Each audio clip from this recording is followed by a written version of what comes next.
Hi everyone, welcome. आज हम discuss करने वाले हैं जॉन टेलर डिस्टॉर्शन या फिर जॉन टेलर थ्योरम के बारे में।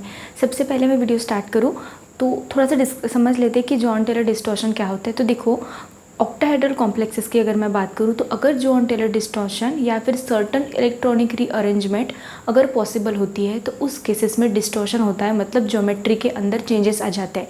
ज्योमेट्री के अंदर चेंजेस आना मतलब बेसिकली बॉन्ड लेंथ के अंदर चेंजेस आना। अब हम देखते हैं कि ऑक्टाहेड्रल ज्योमेट्री है one of the most stable geometry है और एक ऐसी ज्योमेट्री है जहाँ पर जितने भी बॉन्ड लेंथ होते हैं, जितने भी लिगेंड्स अरेंज होते हैं एक सेंट्रल मेटल एटम के अराउंड में, तो जितनी भी बॉन्ड लेंथ होती है सबकी इक्वल होती है।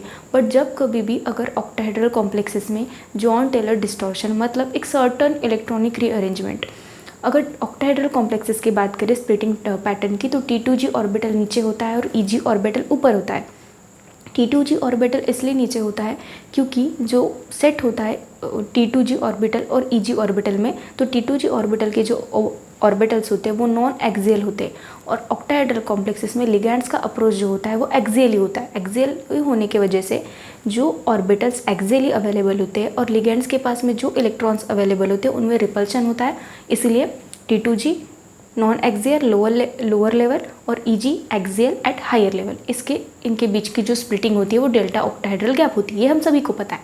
तो इन ऑर्बिटल में जब इलेक्ट्रॉन्स की रीअरेंजमेंट कुछ डिफरेंट तरीके की होगी तो उस कॉम्प्लेक्सेस में जॉन टेलर डिस्टॉर्शन होगा, मतलब बॉन्ड लेंथ चेंज हो जाएगी। अब कैसे हो जाएंगी, कैसे डिस्टॉर्शन होता है, ये हम स्टेप बाय स्टेप देखेंगे यहाँ पर।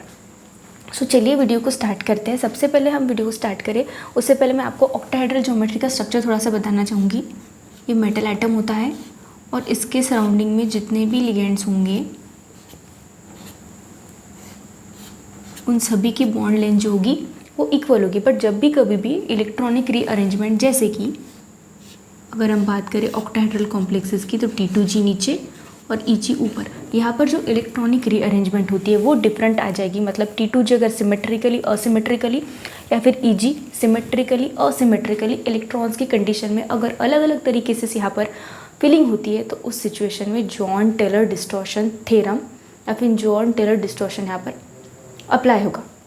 तो अब कैसे होगा, देखो होता क्या है। सबसे पहले तो कोई भी कॉन्फ़िगरेशन जब हम करते हैं, आगे हम देखेंगे कॉम्प्लेक्सेस में जब T2G और EG ऑर्बिटल के अंदर किस तरह से फिलिंग होती है। तो देखो सबसे पहले तो क्या होता है, कंडीशन फॉर नो डिस्टॉर्शन, मतलब ऐसी कंडीशन जहाँ पर किसी भी तरीके का डिस्टॉर्शन नहीं है, पूरी तरीके से जो आइडियल ज्योमेट्री है ऑक्टाहेड्रल वो मेंटेन रहेगी। सभी की बॉन्ड लेंथ जो है, जैसे कि यहाँ पर 6 लिगेंड लगे हुए हैं तो सभी की बॉन्ड लेंथ इक्वल रहेगी। वो कैसे होगा, कंडीशन फॉर नो डिस्टॉर्शन मतलब both T2G and EG orbital symmetrically field.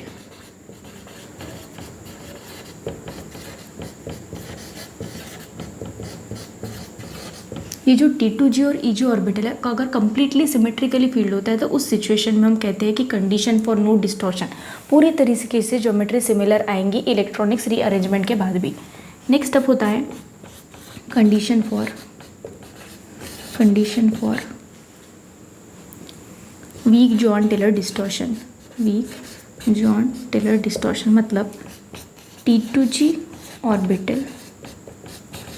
T2G orbital unsymmetrically field होता है और EG ऑर्बिटल सिमेट्रिकली फील्ड होता है। ऐसी सिचुएशन के अंदर जब जॉन टेलर डिस्टॉर्शन होगा, वीक जॉन टेलर डिस्टॉर्शन होगा, तब क्या होता है, ये जो T2G ऑर्बिटल है ये सिमेट्रिकली फील्ड रहेगा, और EG ऑर्बिटल जो है वो यहाँ पर EG सिमेट्रिकली फील्ड हो जाएगा और T2G यहाँ पर अनसिमेट्रिकली फील्ड हो जाएगा। ये जो सिचुएशन होती है ये होती है condition for weak Jahn Teller distortion. Last situation बच गई हमारी, वो होती है condition for strong Jahn Teller distortion. अब ये कंडीशन कैसे इम्प्लाइज होती है, जब EG ऑर्बिटल अनसिमेट्रिकली फील्ड होता है, जब Eg ऑर्बिटल अनसिमेट्रिकली फील्ड होता है और T2g ऑर्बिटल यहाँ पर सिमेट्रिकली फील्ड हो जाता है। सो देखो, अगर मैं समराइज़ करूँ तो देखो यहाँ पर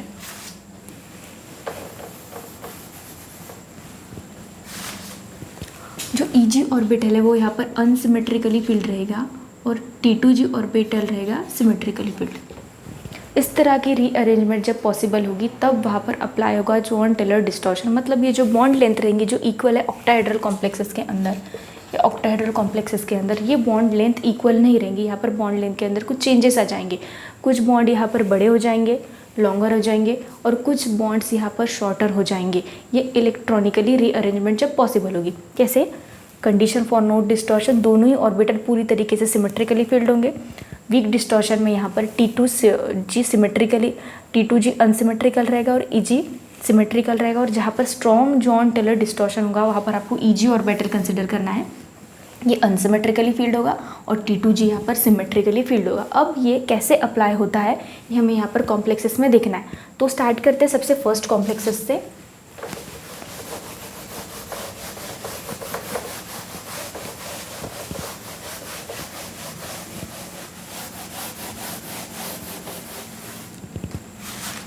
सबसे पहले कॉम्प्लेक्सेस दिया गया है हमारे पास ये टिटेनियम वाला, जिसको हम यहाँ पर टैली करने की कोशिश करते हैं, सॉल्व करते हैं। Titanium H2O6 3 positive. हाँ, टिटेनियम का एटॉमिक नंबर होता है 22। टिटेनियम का एटॉमिक नंबर यहाँ पर हो गया 22। 3D4S। यहाँ पर टिटेनियम कितने +3 चार्जेस में, क्योंकि वाटर यहाँ पर न्यूट्रल लिगेंड है इसलिए टिटेनियम के ऊपर +3 चार्ज आ गया। तो इस तरह से इलेक्ट्रॉनिक रीअरेंजमेंट यहाँ पर आ गई है। तो अभी +3 में दिखाना है, मतलब 3D4S, यहाँ से 2 इलेक्ट्रॉन हमने रिमूव कर दिया और यहाँ पर 1। तो इस तरह से 3D1 कॉन्फ़िगरेशन आ गई हमारी। अब ये ऑक्टाहेड्रल कॉम्प्लेक्स है तो T2g नीचे और Eg यहाँ पर ऊपर। देखो D1 है हमारा, तो यहाँ पर इस तरह से हमें डालना है। तो T2g1 मतलब यहाँ का T2g जो ऑर्बिटल है वो ये है यहाँ पर अनसिमेट्रिकली फील्ड और Eg यहाँ पर सिमेट्रिकली। कैसे सिमेट्रिकल? Eg अगर हाफ फील्ड होगा, फुल फील्ड होगा या फिर पूरी तरह से एम्प्टी होगा तब होगा वो सिमेट्रिकल। तो ये अनसिमेट्रिकल और ये सिमेट्रिकल। तो यहाँ पर weak Jahn Teller distortion. Weak Jahn Teller distortion में हमने यही कंडीशन सीखी थी कि T2g ऑर्बिटल अनसिमेट्रिकली फील्ड होगा और Eg ऑर्बिटल सिमेट्रिकल फील्ड होगा। तो इस वजह से यहाँ पर है weak Jahn Teller distortion apply होगा। सेकेंड कॉम्प्लेक्स देखते हैं, nickel having atomic number 28 6 2 positive. फिर से निकेल के ऊपर 2 पॉजिटिव चार्ज आ जाएगा क्योंकि वाटर न्यूट्रल लिगेंड है इस वजह से। Na3D8 4S2। निकेल का एटॉमिक नंबर होता है 28 18। हाँ, तो इस तरह से हमने यहाँ पर 28 इलेक्ट्रॉनिक कॉन्फ़िगरेशन को फॉलो करके इलेक्ट्रॉन्स फिलअप कर दिए। +2 के सिचुएशन में Na = 3D8, यहाँ पर +2 मतलब 3D8। तो D8 कॉन्फ़िगरेशन है हमारी, इसको भी हमें फिल करना है। T2g Eg। तो अगर कॉम्प्लेक्सेस के नेचर की बात करें, हाई स्पिन है या फिर लो स्पिन है, तो हाई स्पिन कॉम्प्लेक्स है। मतलब सबसे पहले जो है इलेक्ट्रॉन्स जो है यहाँ पर पेयरिंग नहीं होगी। हाई स्पिन कॉम्प्लेक्स में होता क्या है कि ΔO, ये जो गैप होती है एनर्जी गैप, इसको ΔO कहा जाता है ऑक्टाहेड्रल कॉम्प्लेक्स में 2 सेट्स के बीच की। और जो पेयरिंग एनर्जी होती है, पेयरिंग एनर्जी ज़्यादा होती है हाई स्पिन कॉम्प्लेक्सेस में, इसलिए पेयरिंग नहीं होती है, पेयरिंग के लिए एनर्जी रिक्वायर्ड होती है। D8 कॉन्फ़िगरेशन है 1 2 3 4 5 6 7 8। तो इस तरह से हमें यहाँ पर इलेक्ट्रॉन्स की फिलिंग करवा दी है। देखो कैसे करवा दी हमने।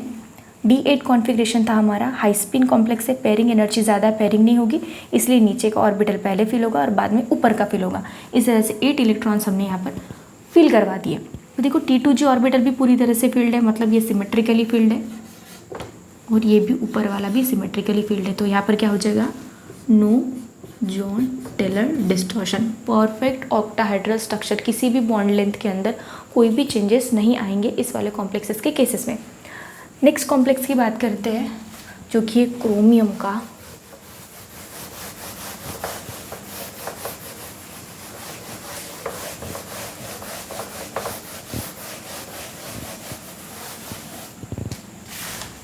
नेक्स्ट कॉम्प्लेक्स जैसे क्रोमियम का, chromium equals to +2 3d4s। Atomic number होता है क्रोमियम का 24, इलेक्ट्रॉन्स को फिल करेंगे 1 5 3d4s 0 और 3d4 यहाँ पर कैसे फिल करेंगे,